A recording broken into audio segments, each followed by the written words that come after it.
Hello जी, नमस्ते। स्वागत है आप सभी को हमारे यूट्यूब चैनल पे। आज की इस वीडियो में क्लास 12 होम साइंस के 10 2 मार्क्स वाले सब्जेक्टिव क्वेश्चन की क्लास देखेंगे और यह हमारा सब्जेक्टिव क्वेश्चन का लास्ट वीडियो होगा, क्योंकि मैंने इससे पहले 4 वीडियो अपलोड कर दिया है, जिसमें प्रत्येक वीडियो में मैंने 10 प्रश्न पढ़ाया है, यानी 40 प्रश्न की तैयारी मैंने सब्जेक्टिव प्रश्न का करा दिया है। और आज हम 41 नंबर क्वेश्चन से लेकर 50 नंबर क्वेश्चन तक की क्लास को करेंगे। मतलब 10 क्वेश्चन इस वीडियो में देखेंगे, जिससे 50 क्वेश्चन की तैयारी हो जाएगा। और मैंने आप सभी से वादा कि यदि आप सभी ये हमारे 5 वीडियो को अच्छे से वॉच कर लीजिएगा, ये 50 क्वेश्चन की तैयारी कर लीजिएगा, तो आपकी एग्ज़ाम में जो भी 2 मार्क्स वाला होम साइंस का क्वेश्चन आएगा, वह एक भी प्रश्न आपसे छूटेगा नहीं। ठीक है, तो बिना देरी के हुए आज के पहले 9 प्रश्न से क्लास को स्टार्ट करते हैं। और यदि इससे पहले वाले वीडियो 4 वीडियो नहीं देखे तो डिस्क्रिप्शन में भी लिंक मिल जाएगा, या आप सभी चैनल के प्ले लिस्ट में जाकर देख सकते हैं, तो वहाँ से देख लीजिएगा। चलिए देखिए, आज का पहला 9 प्रश्न ये प्रश्न हो जाएगा कि बच्चों को वैकल्पिक देखरेख से आप क्या समझते हैं, इसके प्रमुख अवयव कौन कौन से हैं। मतलब ये टॉप लेवल का प्रश्न है। जब आप क्वेश्चन बैंक या PYQ उल्टाएंगे तो देखेंगे ये प्रश्न काफ़ी बार पूछा गया। कल हालांकि मैं 99वां प्रश्न जो लास्ट प्रश्न था ये प्रश्न पढ़ाया और ये प्रश्न भूल गया था, इसलिए मैं सबसे पहले इस प्रश्न को आज पढ़ा रहा हूँ। मतलब आज का यह पहला नंबर क्वेश्चन हो जाएगा। क्वेश्चन वही है कि बच्चों के वैकल्पिक देखरेख से आप क्या समझते हैं, इसके प्रमुख अवयव कौन कौन से हैं। आंसर में लिखेंगे बच्चों की वृद्धि एवं विकास के लिए उसका उचित देखभाल करना आवश्यक। मतलब बच्चा का विकास हो तथा वो वृद्धि करे, इसके लिए उसका उचित देखभाल रेख करना या देखभाल करना बहुत ही आवश्यकता होता है। वैसे तो बच्चे के देख रेख की पूर्ण जिम्मेदारी, मतलब पूरा जिम्मेदारी किसके पास होता है, तो माता पिता के पास होती है। पर यदि माता पिता किसी कार्य में लगे हो या किसी कारणवश बच्चे से दूर रहते हो, तो उसे देख रेख के लिए जिस व्यवस्था का चयन करते हो उसी को हम वैकल्पिक देख रेख कहते हैं। मतलब देखिए, बच्चा का अगर वृद्धि करना है या बच्चा का मतलब उचित वृद्धि हो, उसका विकास हो, वह स्वस्थ रहे, तो इसके लिए माता पिता को बच्चे को पूर्ण ध्यान देना पड़ेगा, देख रेख करना पड़ेगा। ठीक है, लेकिन मान लीजिए किसी कार्य में, मतलब माँ हो या पिता हो, दोनों किसी कार्य में लगे हुए हैं या किसी कारण मतलब अपने बच्चे से दूर रह रहे हैं, जैसे कोई ऑफिस का कार्य करता है, कोई पढ़ाने जाता है, तो मतलब छोटे छोटे बच्चे को आप लेकर नहीं न जा सकते। बहुत सारा ऐसा कंपनी होता है या बहुत सारा ऐसा संस्था होता है, प्राइवेट में भी या सरकारी में भी, जहाँ पे मतलब बच्चे को लाना मना रहता है। तो वहाँ पे मतलब बच्चे की देख रेख के लिए आपको किसी अन्य व्यवस्था का चयन करना पड़ेगा, और इसी अन्य व्यवस्था को हम वैकल्पिक देख रेख कहते हैं। क्या कहते हैं? वैकल्पिक देख रेख। मतलब माता पिता के न रहने के बाद यदि कोई आपके बच्चे को, मतलब बच्चे को देख रेख करता है, संभालता है, उसी को हम वैकल्पिक देख रेख करता है। अर्थात माता पिता की अनुपस्थिति में बच्चों का उचित देख रेख की वैकल्पिक देख रेख कहलाता है। और यह वैकल्पिक देखरेख करने के कौन कौन से साधन हो सकते हैं, तो इस साधन में लिख सकते हैं परिवार के भाई बहन द्वारा। मतलब परिवार के भाई बहन के द्वारा, मतलब अगर मान लीजिए आपके घर में मतलब आपका 2-4 बच्चा है, जिसमें से मतलब छोटा बच्चा है जिसका देख रेख करना है, तो मतलब आपके भी जो बेटा उटा होगा वो भी देख सकता है, या आपके भाई बहन होगा वो देख सकता है। परिवार में दादा दादी या नाना नानी के द्वारा बच्चों को देख रेख किया जा सकता है। पड़ोसी के द्वारा बच्चे का देख रेख किया जा सकता है। घर में काम करने वाला व्यक्ति द्वारा बच्चे की देख रेख किया जा सकता है, मतलब जो बाई रखते हैं आप लोग, उसके द्वारा भी बच्चे की देख रेख होता है। शिशु सदन, क्रैच, मतलब शिशु सदन में भी आप बच्चों को रख कर जा सकते हैं, वहाँ पे आपके बच्चे सुरक्षित रहेंगे, वो उसका देख रेख करेगा। चलते फिरते शिशु सदन जो होता है, वहाँ पर भी आप बच्चे को छोड़ सकते हैं, या दिवस देखभाल केंद्र, डे केयर सेंटर में भी आप सभी बच्चे को जमा कर सकते हैं। ये तीनों का तो कम उपयोग किया जाता है बच्चे की देख रेख के लिए, लेकिन सबसे ज़्यादा जो उपयोग किया जाता है परिवार के भाई बहन, मतलब आपके घर में मतलब आपके बेटा बेटी हो तो वो बच्चे को देख रेख कर सकता है वो, या मतलब आपके भाई बहन है जो वो, या दादा दादी है तो दादा दादी अपने बच्चे का देख रेख करेगा, या नाना नानी के घर पे है तो नाना नानी, या पड़ोसी के भरोसे हम छोड़ कर चले जाएंगे कि हमारे बच्चे का देख रेख कीजिएगा, तो ये हो जाएगा। या घर में जो काम करने वाली बाई रखते हैं वो भी हमारे बच्चों को देख रेख करेगा। तो इस प्रकार से इस प्रश्न का आंसर आप सभी लिख सकते हैं। मतलब माता पिता के अनुपस्थिति में जो बच्चे का देख रेख करता है उसी को हम क्या कहते हैं, वैकल्पिक देख रेख कहते हैं। और इस वैकल्पिक देख रेख में मतलब यह वैकल्पिक देख रेख कौन करता है, तो परिवार के भाई बहन, बेटा बेटी, या पड़ोसी हो गया, या नाना नानी, या दादा दादी, ये सब हो जाएगा। ठीक है, तो पहले 9 प्रश्न का आंसर मैंने आप सभी को बता दिया। ये देखिए आज का दूसरा नौ प्रश्न टॉप लेवल का प्रश्न कह रहा है कि मानव शरीर में जल का क्या कार्य है। कह रहा है कि मानव शरीर में जल का निम्नलिखित कार्य है। आपसे भी इसी प्रकार से 4 पॉइंट लिख दीजिए। देखिए 2 मार्क्स में है ना 2 पॉइंट भी लिख दीजिएगा तो आपको पूरा का पूरा नंबर मिलेगा, ठीक है। लेकिन कुछ एक्स्ट्रा लिखेगा तो मतलब एग्जामिनर को समझ में आता है कि हाँ बच्चे के पास नॉलेज है, और जब नॉलेज समझ में आएगा तो मान लीजिए किसी प्रश्न में आप झूल गए और एक ही लाइन लिखे हुए मतलब एक ही पॉइंट लिखे हुए, वहाँ पर भी आपको वो 2 नंबर दे देगा। क्योंकि देखिए एग्ज़ाम में कॉपी अगर आप बेहतर लिखेंगे, एग्जामिनर को आप खुश करेंगे, तभी जाकर वो आपको नंबर देगा। बाकी अगर आप कैसे भी कॉपी लिख दिए हैं तो आपको एग्जामिनर नंबर नहीं देगा। मेन वही होता है, ठीक है। ऑब्जेक्टिव का आपका नंबर मशीन से चेक होता है, तो इसका नंबर आप जितना बनाएंगे उतना ही आपको मिलेगा। लेकिन सब्जेक्टिव में आप अगर अच्छे से लिखेंगे नहीं तो आपको है ना पूरा का पूरा नंबर नहीं मिल सकता, इसलिए बहुत अच्छे से लिखना चाहिए। तो यहाँ पे देखिए कह रहा है मानव शरीर में जल के क्या कार्य होते हैं। आंसर में लिखेंगे मानव शरीर में जल के निम्नलिखित कार्य होते हैं। आंसर में लिखेंगे पहला में लिखेंगे जल पोषक तत्व को संपूर्ण शरीर में फैलाता है तथा व्यर्थ पदार्थों को निकालता है।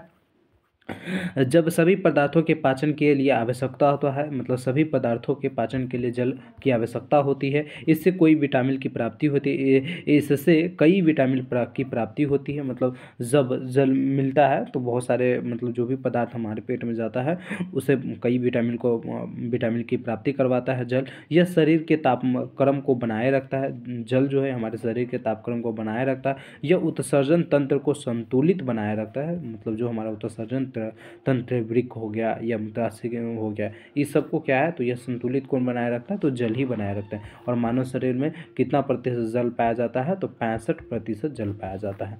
तो ये आज का दूसरा नंबर क्वेश्चन था, ठीक है। चलिए आज का तीसरा नंबर क्वेश्चन देखेंगे। पहले तीसरा नंबर प्रश्न देखेंगे, बहुत ही टॉप लेवल का प्रश्न मैं आप सभी को पढ़ाऊंगा। प्राथमिक रंग किसे कहते हैं, ये भी टॉप लेवल का प्रश्न है, ठीक है।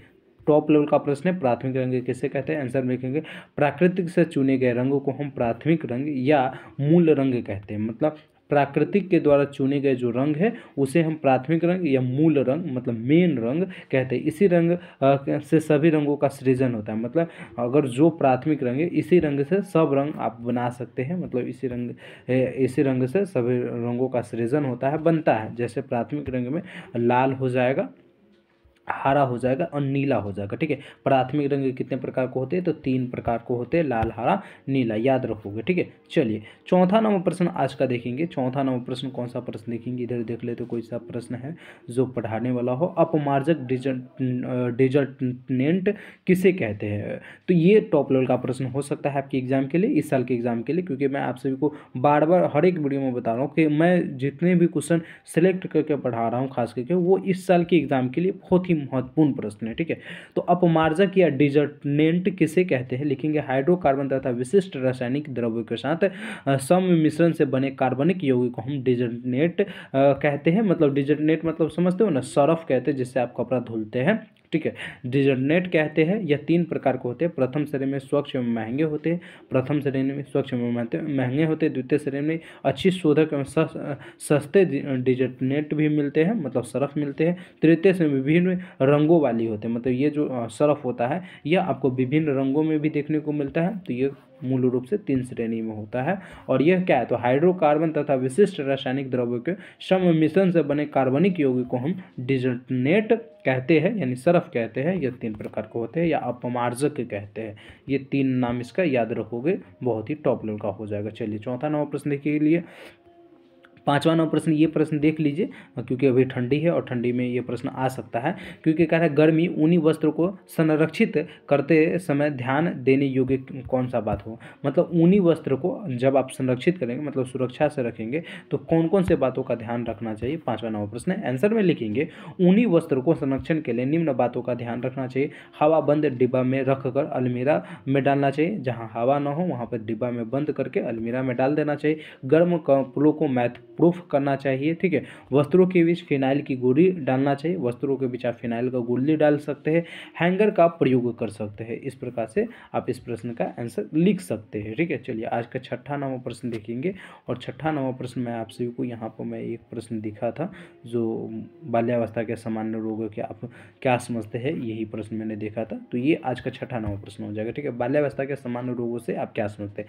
आंसर में लिखना बाल्यावस्था यानी बाल काल में होने वाले वाले बीमारी को बाल्यावस्था का सामान्य रोग कहते हैं। इसके अंतर्गत हैजा, गलसुआ, अतिसार, खसरा, शीतला, पोलियो, सर्दी खांसी, कुकर खांसी, कान दर्द, ये सब क्या है तो बाल्यावस्था का सामान्य रोग है। ठीक है, मतलब जब बच्चे बाल्यावस्था में रहते हैं, कल मैं आप सभी को बताया था, आप लोग बताइए अगर कल की वीडियो देखे हैं तो कमेंट बॉक्स में कि बाल्यावस्था का उम्र का मतलब अंतराल कितना होता है, आप लोग ये बताइए। तो बाल्यावस्था में मतलब मेन रूप से यही बीमारी बच्चों को होता है, जैसे हैजा हो जाएगा या गलसुआ हो जाएगा, मतलब गाल फूल जाएगा, एगो गाल चिपटा रहेगा, अतिसार हो जाएगा, खसरा हो जाएगा, शीतलता, पोलियो या सर्दी खांसी या कुकर खांसी या कान दर्द बच्चा का करेगा। तो ये बाल्यावस्था का सामान्य रोग है। ठीक है, तो इस प्रकार से ये छठा नवा प्रश्न इस वीडियो का हो जाएगा।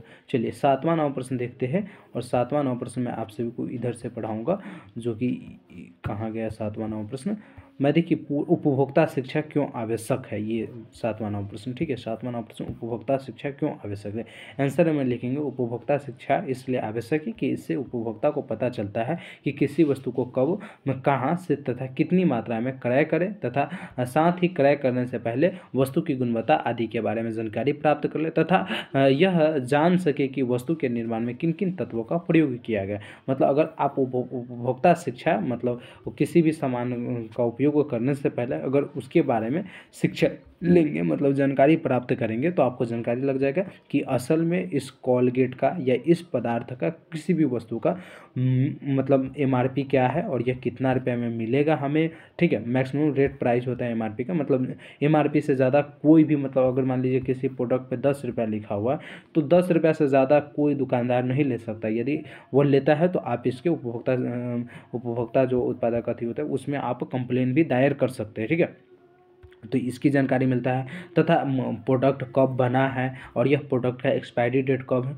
मतलब ये सब अगर आपके पास शिक्षा रहेगा, जब आप मतलब किसी भी सामान को खरीदेंगे तो वहाँ पे सारा चीज़ उसी पे दिया रहता है, छोटे से छोटे वस्तु पर भी सब कुछ लिखा रहता है, तो उससे आप अंदाज़ा लगा सकते हैं, पढ़ सकते हैं और ये जानकारी प्राप्त कर सकते हैं। ठीक है, चलिए आज का 8वां नंबर प्रश्न आप देखते हैं। ठीक है, 8वां नंबर प्रश्न कौन सा प्रश्न देखेंगे। 8वां नंबर प्रश्न आप सभी के लिए आहार नियोजन के महत्व को लिखिए, उतना ये इम्पोर्टेंट नहीं है इस साल के लिए। चेक कितने प्रकार के होते हैं ये छोड़ो, ये भी उतना इम्पोर्टेंट नहीं। देखिए इस साल के लिए जो इम्पोर्टेंट है वही हम आप सभी को पढ़ा रहा हूँ। हाँ, ये देखिए ये टॉप लेवल का प्रश्न हो सकता है इस साल के लिए। ठीक है, ये 8वां नंबर प्रश्न टॉप लेवल का हो सकता है आपके लिए इस साल के लिए।